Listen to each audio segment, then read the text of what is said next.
नमस्कार, मी राजेंद्र तिडके आणि आपण पाहत आहात युवा दर्पण लाईव्ह। सुरुवातीला पाहूया आता आजच्या ठळक घडामोडी। टिप्पू सुलतान हे शौर्य गाजवणारे नेते, ते छत्रपती शिवाजी महाराज यांच्या समकक्ष मानले गेले पाहिजेत। हर्षवर्धन सपकाळांचे वादग्रस्त विधान।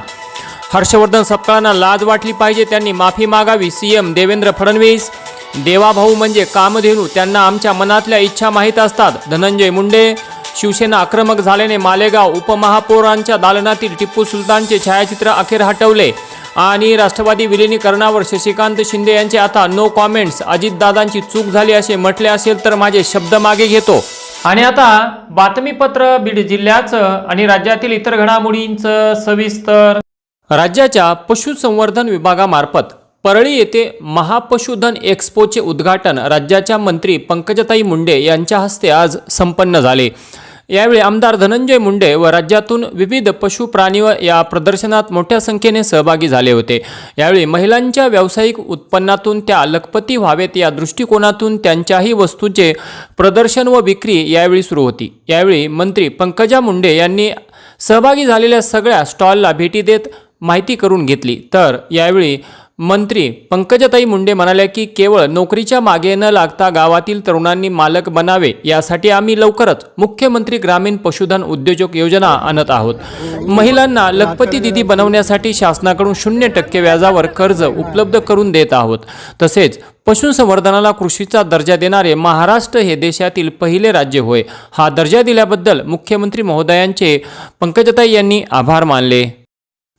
पोलीस अधीक्षक श्री नवनीत कामत यांच्या आदेशावरून आज दिनांक 14/2/2026 रोजी सकाळी गेवराई शहरातील खाटीक गल्ली येथे 3 ठिकाणी पोलिसांनी छापा मारून आयन खलील शेख राहणार खाटीक गल्ली गेवराई यांच्या ताब्यातून 145 किलो गोमांस व 5,800 रुपयांचे साहित्य, तसेच अख्तर इस्माईल कुरेशी राहणार खाटीक गल्ली गेवराई यांच्या ताब्यातून 60 किलो गोमांस, तर रफिक कुरेशी राहणार खाटीक गल्ली गेवराई यांच्या ताब्यातून 60 किलो गोमांस असे एकूण 2 क्विंटल 65 किलो गोमांस जप्त करून दोघांना ताब्यात घेण्यात आले, तर एक जण फरार झाला। सदर गोमांसाचे पशुवैद्यकीय अधिकारी गेवराई यांच्याकडून नमुने घेऊन सीलबंद करून उर्वरित गोमांस नष्ट करण्यात आले। या कारवाईत एकूण 60,400 रुपयांचा मुद्देमाल जप्त करण्यात आला असून गेवराई पोलीस ठाण्यात गुन्हे दाखल करण्यात आले आहेत।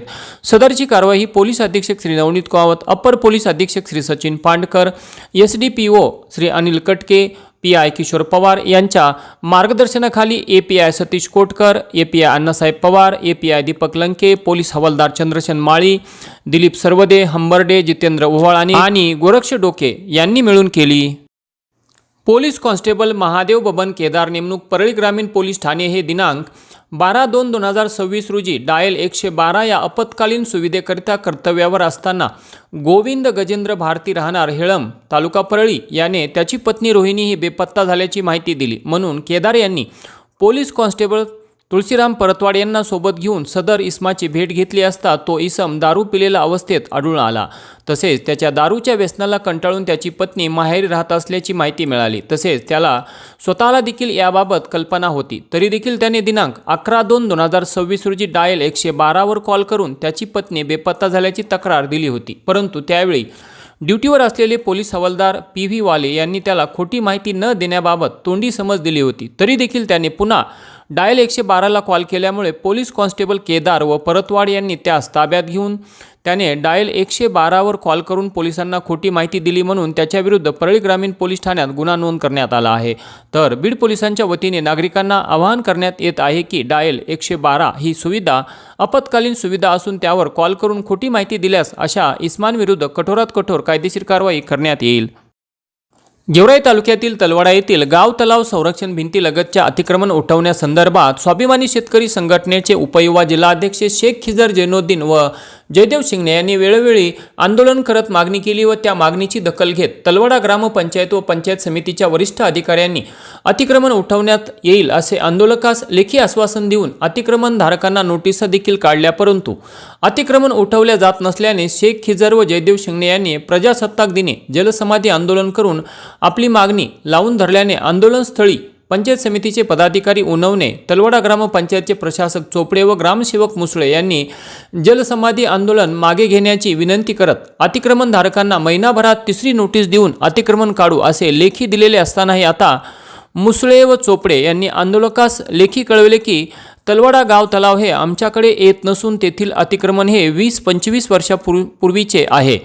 आंदोलकांचे म्हणणे आहे की तुम्ही या लोकांना भाडे तत्वावर म्हणत भोगवाटा PTR दिले कसे? प्रतिवर्षी ग्रामपंचायत भाडे वसुली कशी करते?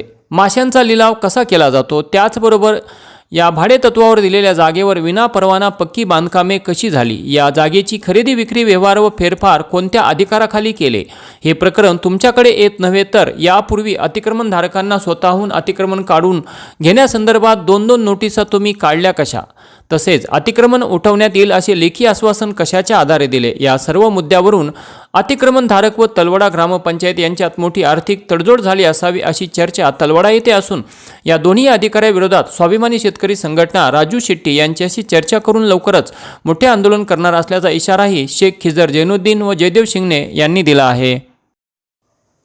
पुणे येथील नवले पूल परिसरात एका आराम बसने धडक दिल्याने दुचाकीस्वार महाविद्यालयीन तरुणाचा मृत्यू झाला. या अपघातात दुचाकीवरील त्याची मैत्रीण देखील जखमी झाली. ही घटना कात्रज बाह्य वळण मार्गावर घडली. नितीन जुनवणे वय 19 वर्षे राहणार धायरी फाटा सिंहगड रस्ता पुणे असे मृत तरुणाचे नाव आहे. अपघातात जखमी झालेल्या नितीनच्या मैत्रिणीने भारती विद्यापीठ पोलीस ठाण्यात या प्रकरणी फिर्याद दिली आहे. दोघेही महाविद्यालयात शिक्षण घेत आहेत. पोलिसांनी दिलेल्या माहितीनुसार नितीन आणि त्याची मैत्रीण रात्री 9:15च्या सुमारास नवले पूल परिसरातून कात्रजच्या दिशेने जात होते. त्याचवेळी एका प्रवासी आराम बसने त्यांच्या दुचाकीला जोरदार धडक दिली. अपघातानंतर दोघेही गंभीर जखमी झाले. नितीनला रुग्णालयात दाखल करण्यापूर्वीच त्याचा मृत्यू झाला. अपघातानंतर बस चालक घटनास्थळावरून पसार झाला असून पोलीस त्याचा शोध घेत आहेत. पोलीस उपनिरीक्षक प्रियंका निकम या प्रकरणाचा अधिक तपास करत आहेत. शिरूर कासार तालुक्यातील मौजे आर्वी येथील एका शेतकऱ्याच्या शेतातील सोलार कृषी पंपाचे स्टार्टर चोरून नेल्याची घटना दिनांक 13 फेब्रुवारी 2026 रोजी घडल्याचे समोर आले आहे.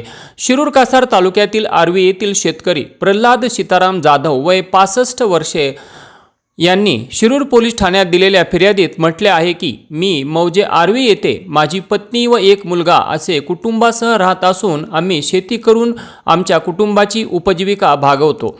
परंतु दिनांक 13/2/2026 रोजी सकाळी 4 वाजता मी आर्वी येथील आमच्या शेतात कामानिमित्त गेलो असता तेथे मला मागेल त्याला सौरपंप या शासनाच्या योजनेअंतर्गत मिळालेल्या 3 HP सौर पंपाचा स्टार्टर किंमत अंदाजे 3,800 रुपये कोणीतरी अज्ञात चोरट्यांनी चोरून नेल्याचे आढळून आले. आणि याचबरोबर आजचं बातमीपत्र संपलं. उद्या पुन्हा भेटू काही नव्या आणि ताज्या घडामोडींसह. तोपर्यंत पाहत राहा युवा दर्पण लाईव्ह चॅनल. लाईक करा, सबस्क्राईब करा आणि खाली दिलेल्या बेल आयकॉनला प्रेस करा. तोपर्यंत नमस्कार.